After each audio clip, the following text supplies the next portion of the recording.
श्री गुरु महिमा लेख शरण, श्री गुरु महिमा लेख शरण, श्री गुरु महिमा लेख शरण। महिमा वास्तु सेवा यूट्यूब चैनल तरफरु आपण मानकु स्वागत जनाई आज आरंभ करने जाउछि सत्य महिमा धर्म उपदेशामृतर तृतीय परिच्छेदरु धनी लोक मानकर साधु सेवा करिबा नियम अछि कि नाही। एही विषय आरंभ करिबा पूर्वरु आपण मानकु मोर अनुरोध, जेउ माने प्रथम करी एही चैनल को आसीछंती सेमाने प्रथमे गोटिए सब्सक्राइब करी पाखरे आसुतिबा बेल आइकन को दबाई दियंतु, जहा द्वारा कि आमर जेउ समय रे वीडियो अपलोड हेबो सर्वप्रथमे आपणक पाखरे पहुँची पारिबो। आसंतु एबे आरंभ करिबा। नीरमा गतकाली नीर बापा को पचारि थिले जे धनी लोक माने साधु सेवा कौन करि पारिबे नाही, केवल गरीब लोक साधु सेवा करिवे। मु तो जाने धनी लोकंक पाखरे किछि अभाव न थाए, सेमाने जेतेबेले जहा चाहिबे ताहा दान देई साधु मानकर सेवा पूजा करि पारिबे। तांकर पुणी असुविधा कौन जे बाबू घर बड़ लोकिया कथा बोली कही थका होई बसी जाइथिल, से कौन बुझी पारि न थांते। नीर बापा कहले हाँ बुझीबे जे, किंतु बड़ लोकियांकर भक्ति नथिबो। तमे जहा कहल धन सिना तांकर परिपूर्ण, धन रे अभाव नाही, किंतु भक्ति नम्रतारे मनर ज्ञान अभाव थाए। सेमाने सर्वदा विभव विषय रे मुग्ध होई अहमिका भाव पोषण करिथांती। तेणु से आडंबर छाड़ी कहार सेवा पूजा रे नम्र हेबाकू इच्छा करती नाही। तुमे तो शुणुथिब महाभारत पढ़ा जाउतिला, दुर्योधन राजांकर केते संपत्ति थिला, सेही संपत्तर अभिमान रे भक्ति नम्रता न थिबारु भगवान कृष्णचंद्र तांको सेवारे संतुष्ट न होई सामान्य दासी पुत्र दरिद्र विदुर घरे साग भजा खाई ताहार सेवारे तृप्त होइतिले। बुझिले साधु मानक पक्षे भल मंद द्रव्य रे संतोष असंतोष किछि न थाए, केवल आदर सम्मान श्रद्धा भक्ति और नम्रता हेउची संतोषर मूल कारण। नीरमा कहले तेबे राजा जमीदार आदि धनी लोक माने कौन साधु अतिथि सत्कार और धर्म कर्म मान करिपारिबे नाही। नीर बापा कहले हाँ सेमाने अवश्य अधिक करिवे, ताहा जदि न करि पारुथांते भारत महाभारत रामायण और अन्यान्य पुराण मानकरे जहा सब लेखा अछि ताहा तो मिथ्या हो जाता। प्राचीन जुगरे सूर्यवंश और चंद्रवंशर राजा माने धर्मपरायण एवं ईश्वर विश्वासी होई केते केते साधु संत मानकर सेवा करी ज्ञान पुण्य अर्जन रे जहा कि जस कीर्तिमान रखिछंती ताहा जुगे जुगे तिनी भुवन रे विख्यात। केही केही मध्य राजभोग त्याग करी सन्यासी पथ अवलंबन करथिले, आउ केतक भी सहस्र सहस्र ऋषि मानकु सेवा जोगाइथिले एवं शरण जन को प्राण बलि न देई तांकर जीवन रक्षा करुथिले। यार सबु ज्वलंत प्रमाण मध्य रहिछि। हरिश्चंद्रंक विषय तो पूर्वरु सुनिछ। एबे दानवीर कर्ण राजांकर भगवान को परीक्षा करने को जाई कपट सन्यासी कटाल रे निज पुत्र विशिकेशनर मुंड काटी देई ଅତିଥିକୁ ଭୋଜନ କରାଇଥିଲେ। ବିଶ୍ୱାମିତ୍ର ଋଷି ଦଶରଥ ରାଜାଙ୍କୁ ମାଗିବାରୁ ସେ ରାମ ଲକ୍ଷ୍ମଣ ପରି 2 ପୁତ୍ରକୁ ମଧ୍ୟ ଋଷିଙ୍କୁ ଦାନ କରିଦେଇଥିଲେ। ଆହୁରି ମଧ୍ୟ ଭାଗବତରେ ତମେ ଶୁଣିଥିବ, ଯଦୁ ରାଜା ଅବଧୂତଙ୍କୁ ସେବା ପୂଜା କରି ତତ୍ତ୍ୱ ଉପଦେଶ ଲାଭ କରିଥିଲେ। ପୁନଶ୍ଚ ନିମି ରାଜା ଯଜ୍ଞ କର୍ମରେ ରତ ଥାନ୍ତି। ଏହି ଅବସ୍ଥାରେ ସେ କବି ଆଦି ନବମୁନିକୁ ଦେଖିବାକୁ ଯଜ୍ଞ କର୍ମ ଛାଡ଼ିଦେଇ ସେମାନଙ୍କୁ ଭକ୍ତି କରି ତାଙ୍କଠାରୁ ବ୍ରହ୍ମଜ୍ଞାନ ଶିକ୍ଷା କରିଥିଲେ।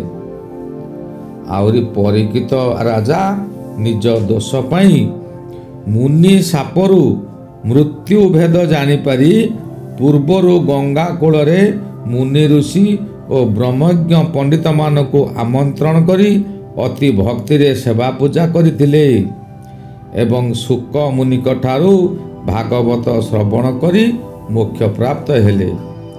ଏ ବିଷୟ ତ ତୁମକୁ ମୁଁ ଆଗରୁ କହିସାରିଛି।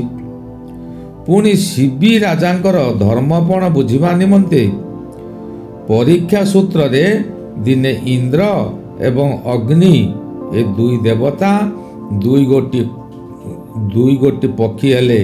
ଗୋଟିଏ ହେଲା କପତ ପକ୍ଷୀ, ଗୋଟିଏ ହେଲା ଛଞ୍ଚାଣ ପକ୍ଷୀ। ସେ ଉଡ଼ି ଉଡ଼ି ଆସି ଶିବି ରାଜାଙ୍କ ପାଖରେ ଶରଣ ପଶିଲା। କିଏ? କପତଟି। କପତକୁ ଖାଇବା ଆଶାରେ ସଞ୍ଚାଣ ଗୋଡ଼ାଇଥାଏ। ବିଚାରା ପ୍ରାଣ କାତରରେ ଉଡ଼ି ଉଡ଼ି ଆସି ଶିବି ରାଜାଙ୍କ ଠାରେ ଶରଣ ପଶିଲା।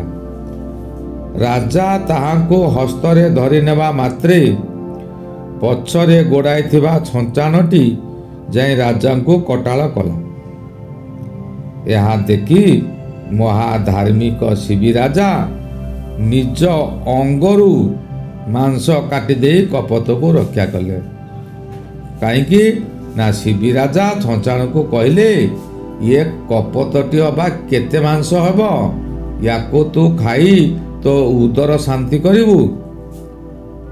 ଆଉ ଶିବି ରାଜାକୁ ଛଞ୍ଚାଣ କହିଲା, ମୋର ଯଦି ସେ କପତକୁ ନ ଦେବେ ତେବେ ଆପଣଙ୍କର ଶରୀରରୁ ତାରି ଓଜନର ମାଂସ ମୋତେ ଦାନ କରନ୍ତୁ। ମୁଁ ସେଇ ମାଂସ ଖାଇ ତୃପ୍ତି ହେଇ ଚାଲିଯିବି। ଶିବି ରାଜା ଧାର୍ମିକ ରାଜା ଥିଲେ। ନିଜ ଅଙ୍ଗରୁ ମାଂସ କାଟିଦେଇ କପତକୁ ସେ ରକ୍ଷା କଲେ। ପରିଶେଷରେ ଇନ୍ଦ୍ର ଅଗ୍ନି ନିଜର ପରିଚୟ ଦେଇ ଶିବି ରାଜାଙ୍କର କ୍ଷତ ଅଙ୍ଗ ଆରୋଗ୍ୟ କରାଇ ଦେଇଥିଲେ। ଗନା ଗୋଟିଏ ନିକିତି ଅଣାଗଲା। ନିକିତିର ଗୋଟିଏ ପାଖରେ କପତକୁ ରଖାଗଲା, ଆଉ ଅନ୍ୟ ପାଖରେ ଶିବି ରାଜା ନିଜ ଅଙ୍ଗରୁ ମାଂସ କାଟି ସେ ନିକିତିରେ ପକାଉଥାନ୍ତି। ଧୀରେ ଧୀରେ ଧୀରେ ଧୀରେ କରି ଶରୀରର ସମସ୍ତ ମାଂସ କାଟି ତାପରେ ଥୋଇଦେଲେଣି, ତଥାପି କପତଟି ବାହାରି ଅଛି। ଶେଷରେ ଶିବି ରାଜା ନିଜେ ସେ ଦଣ୍ଡିପାଲା ଉପରେ ବସି ପଡ଼ିଲେ। ଏହାଦ୍ୱାରା ଦଣ୍ଡିପାଲାଟି ତଳକୁ ଚାଲିଗଲା। ଆଉ ଶିବି ରାଜା ଛଞ୍ଚାଣକୁ କହିଲେ, ତମେ ଏଥର ମୋତେ ଭକ୍ଷଣ କର। ଶିବି ରାଜାଙ୍କର ନିଷ୍ଠା, ଭକ୍ତି, ଧର୍ମ ଓ ଶରଣ ରକ୍ଷକ ଗୁଣ ଦେଖି ଉଭୟେ ନିଜ ନିଜ ରୂପ ଧାରଣ କଲେ। ଜଣେ ଇନ୍ଦ୍ର ଓ ଜଣେ ଅଗ୍ନି ଏହି ରୂପରେ ପ୍ରକାଶ ପାଇଲେ ଓ ଶିବି ରାଜାଙ୍କୁ ଆଶୀର୍ବାଦ କରି ତାଙ୍କ କ୍ଷତ ଅଙ୍ଗକୁ ଆରୋଗ୍ୟ କରି ଦେଇଥିଲେ। ତାଙ୍କଠାରେ ଯଦି ଦୟାପଦ ଧର୍ମଜ୍ଞାନ ନଥାନ୍ତା ତେବେ ସେ କ'ଣ ଏପରି ନିଜ ଅଙ୍ଗରୁ ମାଂସ କାଟିଦେଇ କପତକୁ ରକ୍ଷା କରିଥାନ୍ତେ କି?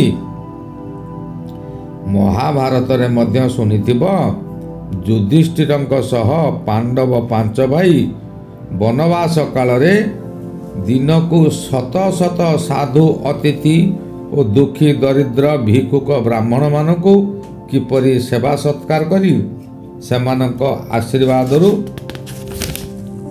ଯୁଦ୍ଧରେ ଜୟଲାଭ କରିଥିଲେ। ଏହିପରି ଦେଖିଲେ ବହୁତ କଥାମାନ ଅଛି। ଅନେକ ରାଜା ଓ ଧନୀ ଲୋକମାନେ ଯଶ ଓ କୀର୍ତ୍ତିମାନ ରଖିଯାଇଛନ୍ତି। ତେଣୁ ଆମର କଥା ଅଛି, ରାଜା ଅନୁମତେ ଧର୍ମ। ରାଜା ବା ଧନୀ ଲୋକମାନେ ଧର୍ମ ପ୍ରତି ଲକ୍ଷ୍ୟ ନ ଦେଲେ ଧାର୍ମିକମାନେ କାହା ବଳରେ ଜଗତ ମଧ୍ୟରେ ଧର୍ମାନୁଷ୍ଠାନ କରିବେ? ସାଧାରଣତଃ ପ୍ରଜାମାନେ କାହା ଅନୁକୂଳେ ଧର୍ମ ପଥରେ ଚାଲନ୍ତି। ଏହି କଳି ଯୁଗରେ ଆମ ଭାରତବର୍ଷ ମଧ୍ୟରେ କେତେ ସାଧୁ ଆଶ୍ରମ ଓ ତୀର୍ଥକ୍ଷେତ୍ରମାନ ପ୍ରକାଶ ହୋଇଅଛି। ତାହା ସବୁ ରାଜାମାନଙ୍କ ଦ୍ୱାରା ଧର୍ମାତ୍ମା ପୁରୁଷମାନେ କରାଇଛନ୍ତି। ପୂର୍ବରୁ କିଛି ଜମିଦାରଙ୍କ ଖଞ୍ଜା ବାଡ଼ି ଦ୍ୱାରା ସାଧୁ ସନ୍ତମାନେ ଏବଂ ଉତ୍କଳରେ କେତେ କେତେ ଧର୍ମାନୁଷ୍ଠାନ ଧର୍ମକ୍ଷେତ୍ରମାନ କରିଆସୁଥିଲେ। ଆଜି ତାଙ୍କର ଉତ୍ତରାଧିକାରୀମାନେ ଗୁରୁ ଧର୍ମ ତପସ୍ୟାକୁ ଛାଡ଼ି ମହନ୍ତ ପଣିଆ ଦେଖାଇଲେଣି। ବିଳାସ ବ୍ୟସନରେ ମାତି ଭୋଗ ଲିପ୍ସ ହୋଇ କିପରି ରାଜଭୋଗ କରୁଛନ୍ତି ଦେଖ। ସମ୍ପ୍ରତି ଯେଉଁ ବିଶ୍ୱଗୁରୁ ପ୍ରବୃଦ୍ଧ ମହିମା ଗୋସାଇଙ୍କର ଧର୍ମ କଥା ଆମ ତୁମ ମଧ୍ୟରେ ଆଲୋଚନା ଚାଲିଛି, ଢେଙ୍କାନାଳ ରାଜା ଧର୍ମପରାୟଣ ଭାଗୀରଥୀ ଭ୍ରମରବର ସେହି ପ୍ରଭୁଙ୍କୁ ଠିକ୍ ଚିହ୍ନିପାରି ତାଙ୍କୁ ଭକ୍ତି ଭାବରେ 12 ବର୍ଷ ପର୍ଯ୍ୟନ୍ତ କ୍ଷୀରପାନ କରିବାକୁ ଯୋଗାଇ ସେବା କରୁଥିଲେ। ଆଉ ମଧ୍ୟ ଧର୍ମ ପ୍ରଚାର ଶେଷରେ ଚିରଦିନ ନିମିତ୍ତ ମହିମା ଗାଦି ପ୍ରତିଷ୍ଠା କରାଇ କାଷ୍ଠ ବସ୍ତ୍ର ଓ ଭୂମି ଇତ୍ୟାଦି ନିଷ୍କର ଭାବେ ପ୍ରଦାନ କରିଯାଇଅଛନ୍ତି। ତଦନୁସାରେ ଆଜି ତାଙ୍କ ରାଜ୍ୟରେ ଧର୍ମଧାମ ଚଳୁଛି। ତଦ୍ରୂପ ବୌଦ୍ଧର ରାଜା ପୀତାମ୍ବର ଦେବ ପ୍ରବୃଦ୍ଧ ମହିମା ଗୋସାଇଙ୍କର ପଟଶିଷ୍ୟ ଆଦ୍ୟ ଶିଷ୍ୟ ଗୋବିନ୍ଦ ବାବାଙ୍କୁ ଧର୍ମାତ୍ମା ରୂପେ ଚିହ୍ନି ଭକ୍ତି ସହକାରେ ତାଙ୍କ ରାଜ୍ୟସ୍ଥ ବଲାସିଙ୍ଗା ଗ୍ରାମରେ ଏକ ଧର୍ମାନୁଷ୍ଠାନ କରାଇ ସ୍ୱରାଜ୍ୟରେ ବିଶେଷ ଭାବେ ଧର୍ମ ପ୍ରଚାର କରାଇଥିଲେ। ଏହିପରି ପଟିଆ ରାଜା ମଧ୍ୟ ମହିମା ସ୍ୱାମୀଙ୍କୁ ପ୍ରଭୁ ବୋଲି ଚିହ୍ନି ତାଙ୍କଠାରେ ଆତ୍ମସମର୍ପଣ ପୂର୍ବକ ତାଙ୍କ ରାଜ୍ୟସ୍ଥ ଡମଣା ଗ୍ରାମରେ ଧୂନି ସ୍ଥାପନ କରାଇଥିଲେ। ପୁନଶ୍ଚ ଆଠଗଡ଼ ରାଜା ନିଜ ରାଜ୍ୟସ୍ଥ ଖୁଣ୍ଟୁଣି ଗ୍ରାମରେ ଧୂନି ସ୍ଥାପନ ଓ ମହାମହିମା ମେଳାର ଉତ୍ସବ କରାଇଥିଲେ। କେଉଁଝର ରାଜା ଧନଞ୍ଜୟ ଭଞ୍ଜ ମହିମା ଗୋସାଇଙ୍କର ଶିଷ୍ୟ ସିଦ୍ଧ ଗୁରୁ ସିଦ୍ଧ ରଘୁବର ବାବାଙ୍କୁ ରାଜ୍ୟ ସମର୍ପି ଦେଇ ଧର୍ମ ପାଳନ କରିଥିଲେ। ଆଜି ରାଜା ପଦ୍ମନାଭ ଦେବ ମଧ୍ୟ ସେହି ସିଦ୍ଧ ପୁରୁଷମାନଙ୍କୁ ଧର୍ମାତ୍ମା ପୁରୁଷ ବୋଲି ଚିହ୍ନି ଭକ୍ତିରେ ତାଙ୍କୁ ସେବା ପୂଜା ଆଦି କରି ତାଙ୍କ ରାଜ୍ୟରେ ମହିମା ଧର୍ମ ବିଶେଷ ଭାବେ ପ୍ରଚାର କରାଇଥିଲେ। ତଦ୍ରୂପ ମୟୂରଭଞ୍ଜ ରାଜା ଶ୍ରୀ ରାମଚନ୍ଦ୍ର ଭଞ୍ଜ ସାଧୁ ସନ୍ନ୍ୟାସୀଙ୍କ ଠାରେ ଭକ୍ତି କରି ପ୍ରଚାର ନିମିତ୍ତ ନିଜ ରାଜ୍ୟ ଅନ୍ତର୍ଗତ ମେରୁଘାଟି ସହ ବହୁ ସ୍ଥାନରେ ଟୁଙ୍ଗି ଆଶ୍ରମମାନ ନିର୍ମାଣ କରାଇଥିଲେ। ଏହିପରି ରାଜା ଜମିଦାର ଓ ବଡ଼ ବଡ଼ ଲୋକମାନେ ଧର୍ମ ପ୍ରତି ଆକୃଷ୍ଟ ହୋଇ ଧର୍ମର ପ୍ରଚାର ପ୍ରସାର ନିମିତ୍ତ ବହୁ ସହଯୋଗ କରିଛନ୍ତି। ତୁମେ ସତ୍ୟ ମହିମା ଧର୍ମ ଇତିହାସ ପଢ଼ିଲେ ଏହା ସବୁ ଜାଣିପାରିବ। ମୁଁ କେବଳ ଧନୀ ଲୋକମାନଙ୍କ କଥା କହିବାରୁ କାରଣ ହେଉଛି ତମେ ଅବଶ୍ୟ ଆମ ଗ୍ରାମ ବାବୁଅର କଥା ବୁଝିଥିବ। ସେ ଧର୍ମ କାର୍ଯ୍ୟ କରିବାକୁ କିପରି ଶ୍ରଦ୍ଧାବାନ ଥାନ୍ତି। ଆଜିକାଲି ବିଳାସ ବ୍ୟସନ ଭୋଗର ଆଶା ଅଧିକ ହେବାରୁ ପ୍ରାୟ ଅନେକ ଧନୀ ଲୋକ ତହିଁରେ ମୁଗ୍ଧ ହୋଇ ପୂର୍ବ କାଳର ରାଜା ଜମିଦାରଙ୍କ ପରି ଧର୍ମ କାର୍ଯ୍ୟମାନ କରି ଧାର୍ମିକମାନଙ୍କୁ ସେବା ପୂଜା କରିବା ଜ୍ଞାନ ଭୁଲିଗଲେଣି। ଗୀତା ଭାଗବତାଦି ଧର୍ମଶାସ୍ତ୍ରମାନ ଅଧ୍ୟୟନ କଲେ ଜଣାଯାଏ ସେମାନେ ଅବଶ୍ୟ ସେବା ଦୟା ନିଚ ପୁଣ୍ୟ ସାଧୁ ଅତିଥି ସତ୍କାର ଆଦି ଧର୍ମ ଜ୍ଞାନ କରି ଜାଣିପାରନ୍ତେ। ତାହା ବି ଆଜିକାଲି ସେମାନେ ଛାଡ଼ିଦେଲେଣି। ତମେ ତ ଯାହା ପଚାରିଥିଲ ମୁଁ ଗୋଟି ଗୋଟି କରି ସବୁ କହିଲି, ଏବେ ଶୁଣିଲ। ଆଉ ଯଦି କିଛି ଶୁଣିବାରେ ଅଛି ତେବେ ମୋତେ ପ୍ରଶ୍ନ କରିବ। ଆଜି ଏଇଟାରେ ରହିଲି, ପୁଣି ଆସନ୍ତା ଥରକୁ ଆରମ୍ଭ କରିବି ବ୍ରହ୍ମଧ୍ୱନି। ବ୍ରହ୍ମଧ୍ୱନି କ'ଣ ଓ ତାହା କେଉଁଠି ସ୍ଥାପନ ହେଲା।